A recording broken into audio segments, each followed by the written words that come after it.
संगत जी, आज की चर्चा शुरू करने से पहले अगर आप इस चैनल पर पहली बार आए हैं या अभी तक हमसे नहीं जुड़े हैं, तो कृपया सब्सक्राइब बटन दबाकर हमारे परिवार का हिस्सा जरूर बने। साथ ही कमेंट में राधा स्वामी लिखकर हमें ये जरूर बताएं कि आप यह वीडियो दुनिया के किस कोने से देख रहे हैं। संगत जी, जब बाबा जी ने मंच पर प्रवेश किया, तो पूरा पांडाल एक गहरी और पवित्र खामोशी में डूब गया। वो खामोशी जो हजारों शब्दों से कहीं ज्यादा प्रभावशाली थी। बाबा जी ने हाथ जोड़कर पूरी संगत को नमन किया और उनकी नजरों की एक ही झलक ने हर थकी हुई रूह में नई ऊर्जा भर दी। उन्होंने बड़े ही स्नेहपूर्ण और गंभीर स्वर में चर्चा का आरंभ करते हुए कहा कि भाई, ये मनुष्य जन्म उस खाली कैनवास की तरह है जिस पर हम अपने कर्मों के रंग भरते हैं।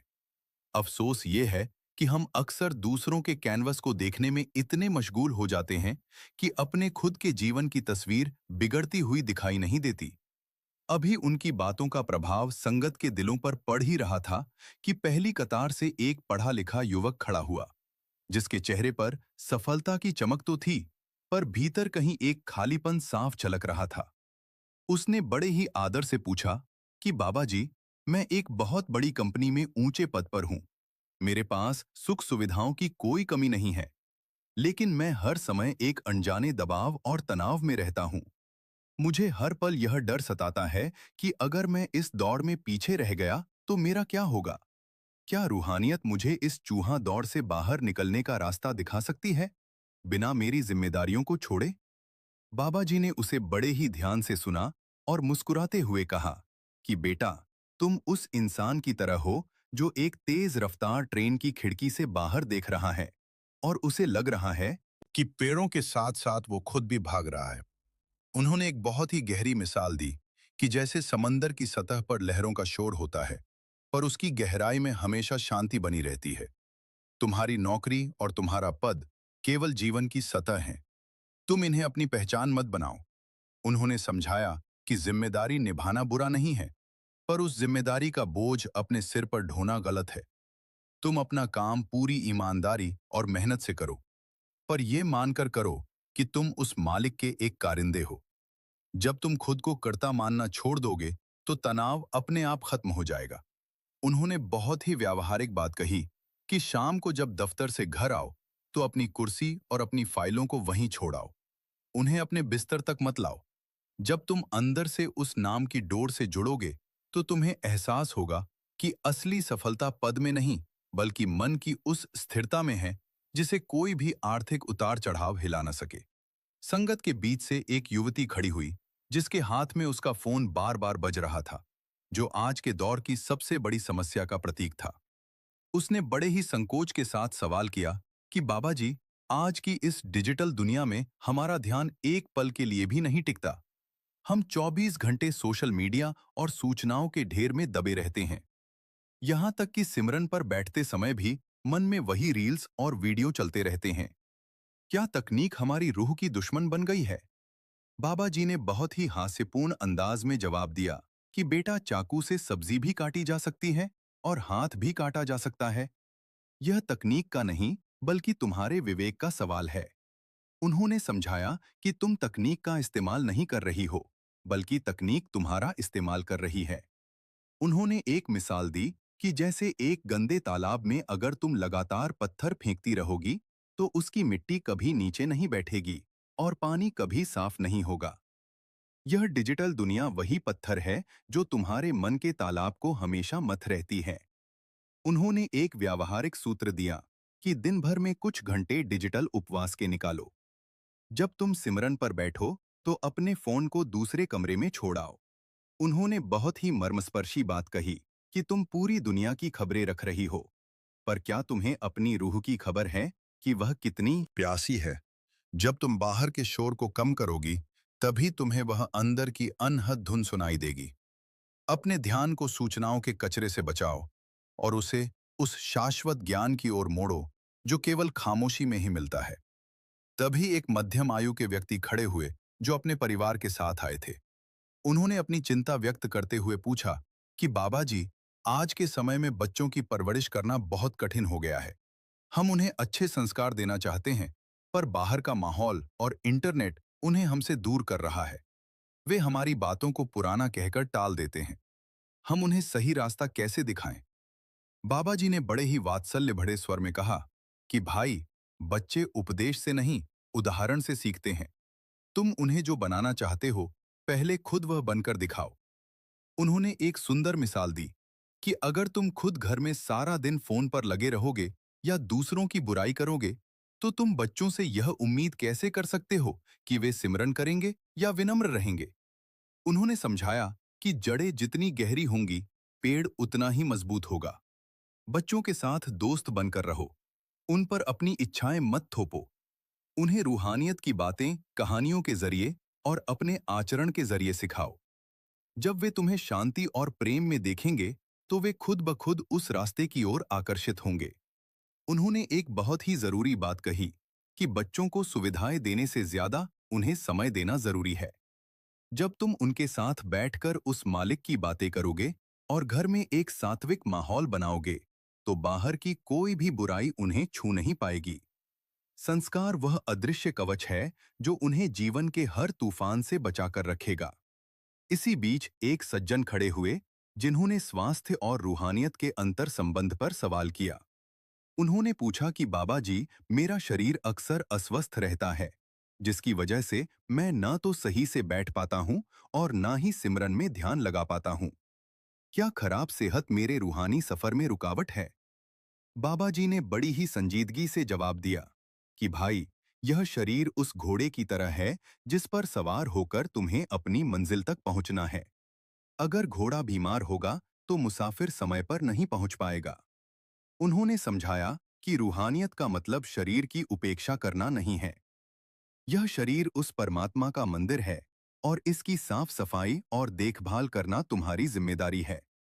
उन्होंने एक मिसाल दी कि जैसे तुम अपनी गाड़ी की सर्विसिंग समय पर कराते हो ताकि वह रास्ते में न रुके, वैसे ही अपने खानपान और दिनचर्या पर ध्यान दो। सात्विक भोजन, थोड़ी कसरत और पर्याप्त नींद भी भक्ति का ही हिस्सा है। लेकिन साथ ही उन्होंने एक बहुत ही गहरी बात कही कि शरीर की बीमारी को मन की बीमारी मत बनने दो। अगर शरीर कष्ट में है, तो भी तुम्हारी रूह तो स्वस्थ है। तुम लिटलेटे भी उस मालिक को याद कर सकते हो। सिमरन केवल बैठने का नाम नहीं, बल्कि हर सांस में उसे बसाने का नाम है। जब तुम अंदर से मजबूत हो जाओगे, तो शरीर का दर्द भी तुम्हें कम महसूस होगा, क्योंकि तुम्हारा ध्यान उस केंद्र पर टिक जाएगा जहां केवल आनंद ही आनंद है। चर्चा को आगे बढ़ाते हुए एक युवक ने पूछा कि बाबा जी, अक्सर हमारे मन में बहुत ही बुरे और नकारात्मक विचार आते हैं। कभी कभी तो ऐसे विचार आते हैं जिन्हें हम किसी को बता भी नहीं सकते। क्या इन विचारों की वजह से हम पापी बन जाते हैं? हम अपने ही अंधेरे पक्ष से कैसे लड़े? बाबा जी ने बहुत ही मनोवैज्ञानिक और रूहानी गहराई के साथ जवाब दिया कि बेटा, विचारों का आना तुम्हारे हाथ में नहीं है, पर उन विचारों को पकड़ कर रखना तुम्हारे हाथ में है। उन्होंने एक मिसाल दी कि जैसे आसमान में बादल आते जाते रहते हैं, पर वे आसमान को गंदा नहीं करते, वैसे ही विचार भी आते जाते रहेंगे। पाप विचार के आने में नहीं है, पाप उस विचार के अनुसार कर्म करने में है। उन्होंने समझाया कि तुम्हारे अंदर एक देवत्व है और एक पशुत्व भी है। ये संघर्ष ही मनुष्य जन्म की विशेषता है। उन्होंने एक बहुत ही सटीक बात कही कि जिस कुत्ते को तुम रोटी डालोगे, वही मजबूत होगा। अगर तुम नकारात्मक विचारों को महत्व दोगे और उन्हें बार बार सोचोगे, तो वे और बलवान हो जाएंगे। इसके विपरीत, जब ऐसा कोई विचार आए, तो उसे केवल एक राहगीर की तरह देखो और अपना ध्यान सिमरन की ओर मोड़ लो। अपनी कमियों से नफरत मत करो, बल्कि उन्हें जागरूकता की रोशनी में लाओ। जैसे सूरज के उगते ही अंधेरा गायब हो जाता है, वैसे ही नाम की कमाई बढ़ते ही ये गंदे विचार अपने आप भस्म हो जाएंगे। खुद को कोसना बंद करो और उस मालिक की दया पर भरोसा रखो। तभी एक वृद्ध सज्जन ने सवाल किया कि बाबा जी, मैंने सुना है कि दान पुण्य करने से हमारे पाप कट जाते हैं। मैं बहुत सारा धन अनाथालयों और अस्पतालों में देता हूँ। क्या ये मुझे उस पार जाने में मदद करेगा? बाबा जी ने मुस्कुराते हुए कहा कि भाई, दान करना एक बहुत ही नेक कर्म है और यह इंसान के अहंकार को कम करता है, पर यह रूहानियत का विकल्प नहीं है। उन्होंने एक मिसाल दी कि जैसे तुम किसी की मदद के लिए पैसे देते हो, तो वह एक सामाजिक सेवा है, जिसका फल तुम्हें मानसिक शांति और सम्मान के रूप में यहीं मिल जाता है। लेकिन रूहानी सफर के लिए तुम्हें नाम की मुद्रा चाहिए। उन्होंने समझाया कि मान लो तुम्हें विदेश जाना है और तुम वहां के भिखारी को अपनी करेंसी दान दे रहे हो, तो उससे तुम्हें वहां का टिकट नहीं मिलेगा। टिकट तो तुम्हें खुद मेहनत करके और सही रास्ते पर चलकर ही लेना होगा। दान तुम्हारे मन को कोमल बनाता है ताकि सिमरन का बीज आसानी से अंकुरित हो सके। पर केवल दान के भरोसे बैठ जाना काफी नहीं है। असली दान तो अपने अहंकार का दान है। जब तुम यह कहना छोड़ देते हो कि मैंने यह किया, तब तुम्हारी सच्ची भक्ति शुरू होती है। अपनी कमाई का कुछ हिस्सा दूसरों के भले के लिए जरूर निकालो, पर अपनी रूह की कमाई के लिए सिमरन का वक्त भी निकालो। सत्संग के इस भाग में एक जिज्ञासु ने पूछा कि बाबा जी, हम अक्सर कहते हैं कि मालिक हमारी सुनता है, पर जब हम मुसीबत में होते हैं और उसे पुकारते हैं तो अक्सर कोई चमत्कार नहीं होता। हमें क्यों तड़पना पड़ता है? क्या वो हमारी पुकार अनसुनी कर देता है? बाबा जी की आवाज में एक असीम करुणा भर आई और उन्होंने कहा कि भाई, वो मालिक तुम्हारी हर धड़कन को सुनता है, पर वो वही देता है जो तुम्हारे लिए सही है, ना कि वो जो तुम चाहते हो। उन्होंने एक बहुत ही मर्मस्पर्शी मिसाल दी कि जैसे एक छोटी बच्ची आग के साथ खेलना चाहती है और रोती है कि उसे वह खिलौना चाहिए, पर माँ उसे कभी वह आग नहीं देगी, क्योंकि माँ उसकी भलाई जानती है। हमें लगता है कि मुसीबत हमारे लिए बुरी है, पर अक्सर वही मुसीबत हमें उस मालिक के और करीब ले आती है। उन्होंने समझाया कि वह चमत्कार बाहर नहीं, तुम्हारे अंदर करता है, तुम्हें उस दुख को सहने की शक्ति देकर। विश्वास का मतलब यह नहीं है कि बुरा वक्त नहीं आएगा। विश्वास का मतलब यह है कि बुरे वक्त में भी तुम यह जानोगे कि वह तुम्हारे साथ खड़ा है। इंतजार करना सीखो, क्योंकि उसकी रजा में ही तुम्हारी भलाई छिपी है। जब तुम पूरी तरह उस पर छोड़ दोगे, तो तुम देखोगे कि उसने तुम्हारी मुश्किल को कैसे एक वरदान में बदल दिया। एक युवा ने खड़े होकर पूछा कि बाबा जी, क्या हमें अपनी इच्छाओं को पूरी तरह खत्म कर देना चाहिए? क्या बिना इच्छा के जीवन मुमकिन है? बाबा जी ने बड़े ही दार्शनिक अंदाज में कहा कि बेटा, इच्छा जीवन की ऊर्जा है। इसे खत्म नहीं, बल्कि रूपांतरित करना है।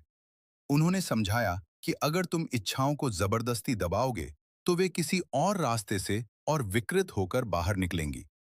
उन्होंने एक मिसाल दी कि जैसे एक छोटी नदी पहाड़ से निकलती है और भटकती रहती है, पर जैसे ही उसे पता चलता है कि आगे समंदर है, उसकी सारी दिशा बदल जाती है। अपनी छोटी छोटी दुनियावी इच्छाओं को उस एक बड़ी इच्छा में बदल दो, उस मालिक को पाने की इच्छा। जब तुम बड़े सुख का स्वाद चख लोगे, तो छोटे सुख अपने आप फीके पड़ जाएंगे। दुनिया में रहो, अच्छी चीजों का आनंद लो, पर उनके गुलाम मत बनो। यह याद रखो कि तुम यहाँ कुछ समय के मेहमान हो। अपनी इच्छाओं के घोड़े पर सवार होना सीखो। उसे अपने ऊपर सवार मत होने दो। जब तुम्हारी सारी चाहतें उस एक नाम में समा जाएंगी, तो तुम सच्चे अर्थों में आजाद हो जाओगे। अभी उनकी आवाज की गूंज हवा में सिमटी ही थी कि संगत के बीच से एक युवा खड़ा हुआ, जिसके हाव भाव से लग रहा था कि वह विज्ञान और तर्क का गहरा प्रेमी है। उसने बड़े ही विनम्रता पूर्वक पूछा कि बाबा जी, आज हम विज्ञान की दृष्टि से जानते हैं कि हम सब अंततः उसी ऊर्जा के अंश हैं जिससे तारे और ग्रह बने हैं। क्वांटम फिजिक्स कहती है कि सब कुछ एक दूसरे से जुड़ा हुआ है। फिर भी मेरा मन मुझे हमेशा यह क्यों महसूस कराता है कि मैं अलग हूं, अकेला हूं और मुझे लड़ना है। अगर हम एक ही ऊर्जा का हिस्सा है, तो यह अलगाव का एहसास क्यों है? बाबा जी ने एक मंद मुस्कान के साथ उसकी ओर देखा और कहा कि बेटा, तुम्हारा सवाल बहुत ही गहरा है और यह उस विज्ञान से जुड़ा है जो शायद अभी तुम्हारी किताबों में दर्ज नहीं हुआ है। उन्होंने एक बहुत ही सुंदर उदाहरण दिया कि जैसे सागर की हर लहर को लगता है कि वह अलग है, उसकी अपनी पहचान है, उसका अपना आकार है और वह सागर से टकराकर खुद को अलग साबित करने की कोशिश करती है। पर क्या वह वाकई अलग है? उसकी गहराई में तो वही एक पानी है जो पूरे सागर में है।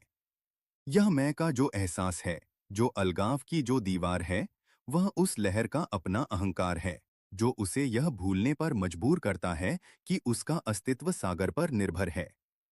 उन्होंने समझाया कि अलगाव का यह एहसास एक भ्रम है। एक इल्यूजन है जो हमारे मन ने अपनी सुरक्षा के लिए बनाया है। जब तुम गहरे सिमरन में जाते हो, जब तुम अपने विचारों की सतह को पार कर नीचे उतरते हो, तो वहां कोई तुम या मैं नहीं होता। वहां केवल वही ऊर्जा होती है जो तारों में भी है और तुम्हारे भीतर भी। इस अलगाव को मिटाने का तरीका दूसरों से लड़ना नहीं, बल्कि खुद को उस सागर में विलीन करना है। जब तुम यह जान लोगे कि तुम्हारा अस्तित्व भी उसी रूहानी शक्ति का हिस्सा है, तो तुम्हारा अकेलापन अपने आप एक अनंत विस्तार में बदल जाएगा। तभी बाईं ओर से एक महिला ने हाथ उठाया और बड़े ही भारी मन से पूछा कि बाबा जी, कुछ साल पहले मेरे साथ बहुत बड़ा धोखा हुआ था। एक ऐसे इंसान ने मेरा भरोसा तोड़ा जिसकी मैंने कभी कल्पना भी नहीं की थी। लोग कहते हैं कि समय सब कुछ भुला देता है, पर वह करवाहट और वह जहर मेरे भीतर आज भी बैठा है। मैं चाहकर भी उन्हें माफ नहीं कर पा रही। क्या मेरी यह नफरत मुझे उस मालिक से दूर कर रही है? बाबा जी की आवाज में एक असीम संवेदनशीलता थी। जब उन्होंने कहा कि बेटी, तुम जिस नफरत को ढो रही हो, वह उस जहर की तरह है जिसे तुम खुद पी रही हो और उम्मीद कर रही हो कि वह दूसरा इंसान मर जाए। उन्होंने एक बहुत ही मर्मस्पर्शी मिसाल दी कि जैसे एक भारी पत्थर को तुम अपने सिर पर उठाए हुए हो और शिकायत कर रही हो कि तुम्हारा सिर दुख रहा है। वह पत्थर दूसरा इंसान नहीं है, वह तुम्हारी यादें हैं, तुम्हारी प्रतिशोध की भावना है। माफ करना उस इंसान के लिए नहीं है जिसे तुमने माफ किया है। माफ करना तो तुम्हारे अपने स्वास्थ्य के लिए है। माफ करने का मतलब यह नहीं कि तुम उनके गलत काम को सही ठहरा रही हो। इसका मतलब यह है कि तुमने अपने मन से उस घटना को अपनी कैद से आजाद कर दिया है। उन्होंने समझाया कि घृणा करना एक ऐसी जेल है जिसकी चाबी तुम्हारे ही पास है, पर तुम उसे बाहर से बंद करके बैठी हो। जैसे ही तुम उस इंसान को एक ऐसी आत्मा के रूप में देखोगी जो खुद अज्ञानता और दर्द के भंवर में फंसी है, वैसे ही तुम्हारी नफरत करुणा में बदल जाएगी। जब तक तुम उस पुरानी फाइल को डिलीट नहीं करोगी, तुम अपने मन के सिस्टम में नई शांति का सॉफ्टवेयर नहीं डाल पाओगी। अपनी रूह को इस कड़वाहट से मुक्त करो, क्योंकि वो मालिक तुम्हारे पास तभी आएगा जब तुम्हारा मन हल्का होगा। सत्संग की गहराई में डूबी संगत के बीच से एक युवक ने एक बिल्कुल अलग तरह का सवाल किया कि बाबा जी, हम अक्सर अपनी जिंदगी को एक स्क्रिप्ट की तरह देखते हैं। क्या हमें लगता है कि जो कुछ हम कर रहे हैं वो सब पहले से लिखा हुआ है? अगर ऐसा है, तो हम अपनी मेहनत से क्या बदल सकते हैं? क्या भाग्य ही सब कुछ है या हमारा कर्म मायने रखता है? बाबा जी ने बहुत ही दार्शनिक अंदाज में कहा कि भाई, ये जीवन एक फिल्म की तरह है जिसमें एक स्क्रीन प्ले तो पहले ही तैयार है, पर उसके डायलॉग्स और उसका भाव तुम्हारा है। उन्होंने एक बहुत ही सटीक उदाहरण दिया कि जैसे तुम्हें एक सड़क पर चलना है। सड़क का ढांचा बना हुआ है, मोड़ पहले से तय है, पर उस सड़क पर तुम किस गति से चलोगे? तुम गुनगुनाते हुए चलोगे या रोते हुए? ये तुम्हारी आजादी है। भाग्य वह परिस्थितियां हैं जो तुम्हारे सामने आती हैं, और कर्म वह प्रतिक्रिया है जो तुम उन परिस्थितियों को देते हो। उन्होंने समझाया कि तुम अपनी मेहनत से उस स्क्रिप्ट को नहीं बदल सकते, पर तुम उस स्क्रिप्ट को निभाने का अंदाज बदल सकते हो। अगर तुम हार को भी मुस्कुराकर स्वीकार करते हो, तो वही हार तुम्हारे लिए एक जीत बन जाती है। अपनी ऊर्जा को यह सोचने में बर्बाद मत करो कि आगे क्या होने वाला है। अपनी ऊर्जा को वर्तमान में लगाओ। जब तुम इस तरह जीते हो, तो तुम्हें एहसास होता है कि तुम कठपुतली नहीं हो। तुम उस नाटक के सबसे महत्वपूर्ण अभिनेता हो जो अपनी अदाकारी से उस मालिक को रिझा सकता है। अपनी मेहनत को अपना धर्म बनाओ और फल को उस मालिक पर छोड़ दो। यही सबसे उत्तम जीवन शैली है। इसी बीच एक अधेड़ उम्र के सज्जन ने अपनी जिज्ञासा रखी कि बाबा जी, क्या हमें कभी यह महसूस हो सकता है कि हम सही रास्ते पर हैं? हम अक्सर उलझन में रहते हैं कि जो निर्णय हमने लिए क्या वे सही थे? हम यह कैसे जानें कि हमारी रूहानियत वाकई बढ़ रही है या हम बस ढोंग कर रहे हैं? बाबा जी ने मुस्कुराते हुए कहा कि भाई, इसका पैमाना बहुत सरल है। तुम बस यह देखो कि क्या समय के साथ तुम्हारी चिड़चिड़ाहट कम हो रही है? क्या तुम्हारे अंदर दूसरों के प्रति सहनशीलता बढ़ रही है? उन्होंने एक बहुत ही सरल मिसाल दी कि जैसे तुम एक पौधे को खाद देते हो तो वह रातों रात नहीं बढ़ता, पर धीरे धीरे वह हरियाली पकड़ने लगता है। रूहानियत का सबूत यह नहीं है कि तुम्हें कोई चमत्कार दिखाई दे रहे हैं। इसका सबूत यह है कि तुम छोटी छोटी बातों पर अपना आपा खोना बंद कर देते हो। अगर तुम कल की तुलना में आज थोड़े ज्यादा शांत हो, थोड़े ज्यादा प्रेमपूर्ण हो और थोड़ा कम ईर्ष्यालु हो, तो समझो कि तुम सही रास्ते पर हो। उन्होंने समझाया कि असली रूहानियत तुम्हें दुनिया से अलग नहीं करती, बल्कि तुम्हें दुनिया में रहकर भी उसमें ना उलझने का हुनर सिखाती है। जब तुम हर इंसान में उसी का नूर देखना शुरू कर देते हो, तो समझो कि तुम्हारी रूह का विकास हो रहा है। तुम बाहर की दुनिया में क्या हासिल कर रहे हो, ये गौण है। असली बात यह है कि तुम अपने अंदर क्या विकसित कर रहे हो।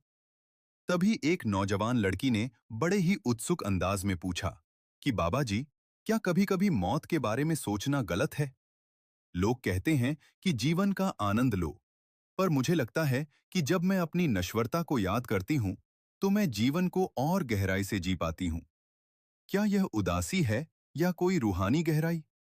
बाबा जी ने बहुत ही सराहनीय अंदाज में कहा कि बेटा, मौत को याद करना दुनिया की सबसे बड़ी समझदारी है।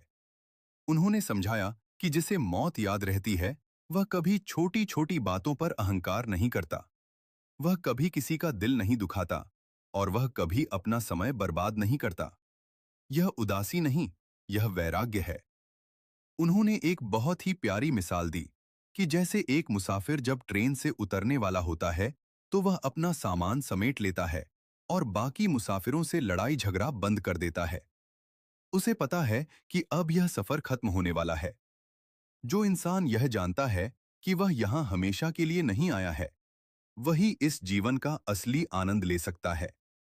वह चीजों को पकड़कर नहीं रखता, वह लोगों को आजाद करता है और वह हर पल। चर्चा के इसी सिलसिले में एक सज्जन ने पूछा कि बाबा जी, अक्सर हम देखते हैं कि लोग बहुत धार्मिक हैं, मंदिर मस्जिद जाते हैं, दान देते हैं, पर वे अंदर से बहुत कठोर हैं।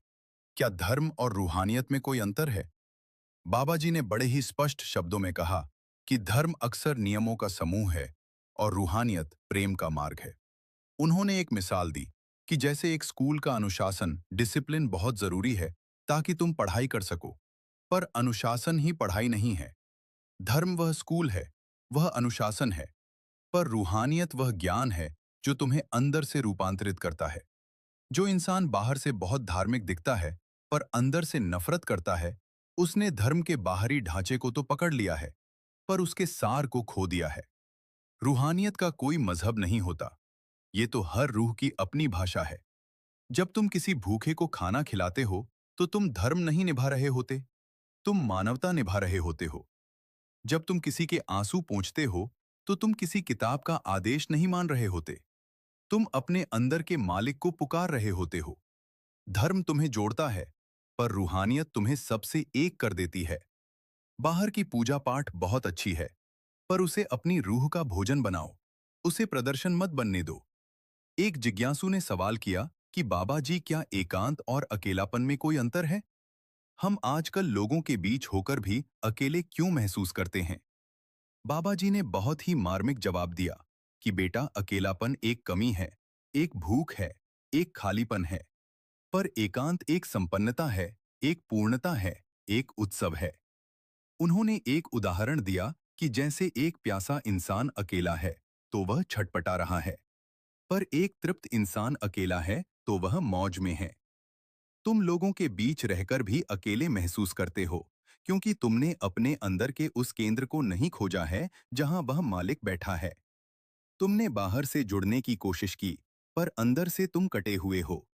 जब तुम अपने साथ बैठना सीख जाओगे, जब तुम अपनी खामोशी से प्यार करने लगोगे, तो तुम्हें दुनिया की भीड़ की जरूरत नहीं पड़ेगी। एकांत वह जगह है जहां तुम खुद से मिलते हो। जो अपने साथ नहीं रह सकता, वह किसी और के साथ भी खुश नहीं रह सकता। एकांत में जाओ, अपने मन की बातों को सुनो, और जब तुम अपने आप में पूर्ण हो जाओगे, तो लोग तुम्हें आकर्षित करेंगे, पर तुम उन पर निर्भर नहीं रहोगे। यह रूह की आजादी है। बाबा जी ने अंत में सबको आशीर्वाद देते हुए कहा कि भाई, रूहानियत का यह सफर कोई गंतव्य नहीं है, यह एक निरंतर चलने वाली प्रक्रिया है। आज जो तुमने सुना है, उसे अपने साथ ले जाओ। अपने काम करो, अपनी दुनिया निभाओ, पर अपने मन के एक हिस्से को उस मालिक के चरणों में हमेशा लगाए रखो। उन्होंने हाथ जोड़कर पूरी संगत का अभिवादन किया और मंच से नीचे उतर गए।